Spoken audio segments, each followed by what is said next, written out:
The inspiration pic you just saw is a lamp that I have that was purchased at Hobby Lobby a few years ago.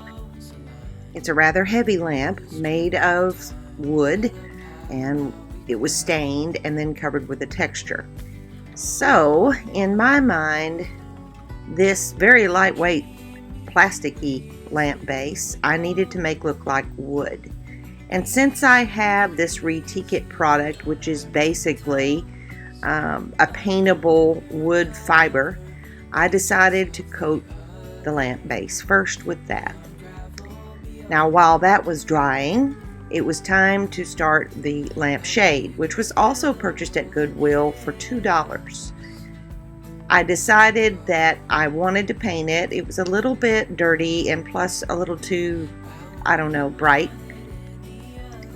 And it's also my opinion that the iron orchid design transfers adhere better to a flexible lampshade if they've been painted and then sealed prior to applying. Also, I wanted the lampshade to look, the same coloring that I will eventually be doing with the texture that I put on the lamp base.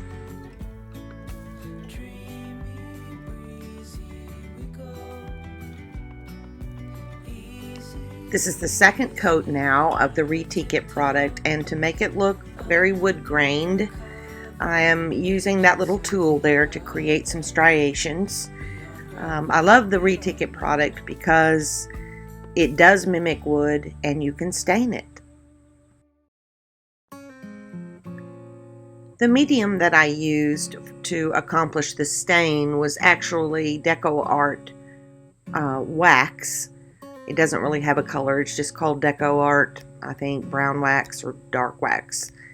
I felt like that color closely matched the wooden lamp that I had. So I just applied with a brush, and then I'm using a dry brush to actually remove this wax, the stain, and get a little bit of that striation look. You can see how the grooves in the paint product make it look like wood. Now, this is a little bit different concept for the lampshade.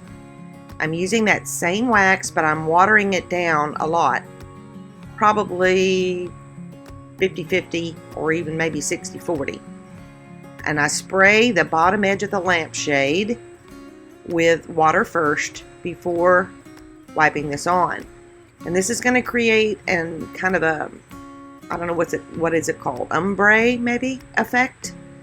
So you apply that, and then you start using your water so that the paint will begin to drip down. And this is another reason why I wanted to paint the lampshade first with my off-white color prior to adding this brown.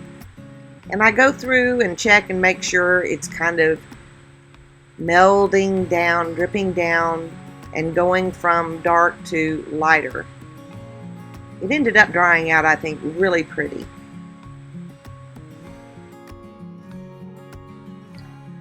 Prior to adding the texture to the lamp base, I used a varnish. It's a water-based varnish, but it's Polyvine's Dead Flat. You could use whatever you want, but I did not want any sheen level. Now, the reason that I'm using the varnish is because eventually when I apply this texture product, I will be using a wet rag after it's dry to kind of bring back spots in the stain, and I don't want the stain to get removed by wiping too hard.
The lamp base is done, and now it's back to the lamp shade.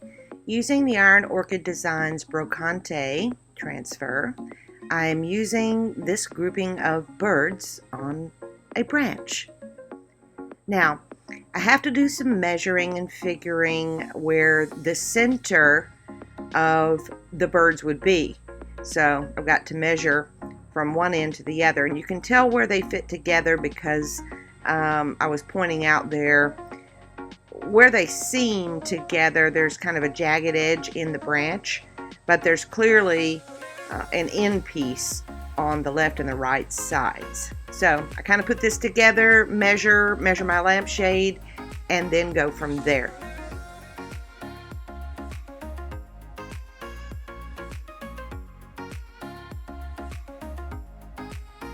Now, because the lampshade decreases in size as it moves to the top of the shade, when you have something straight like this, and if you were to try to apply the whole thing at once, it would end up going downward.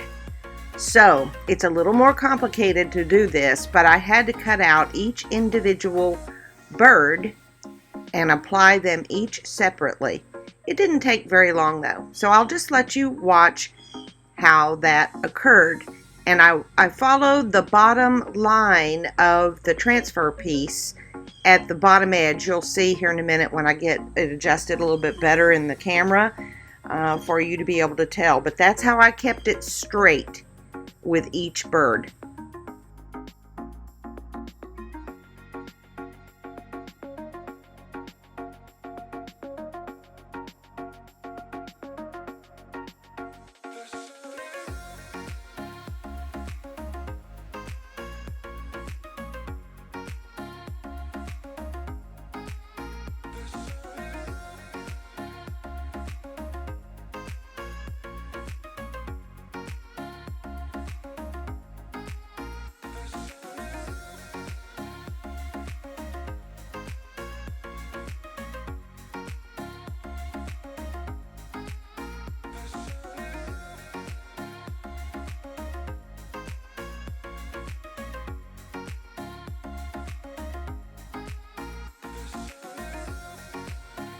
The last steps to finishing the lampshade and the lamp base is to again apply another coat of the top coat. And again, I'm using Polyvine's Dead Flat Varnish. You definitely want to do that on the transfer to keep it totally adhered.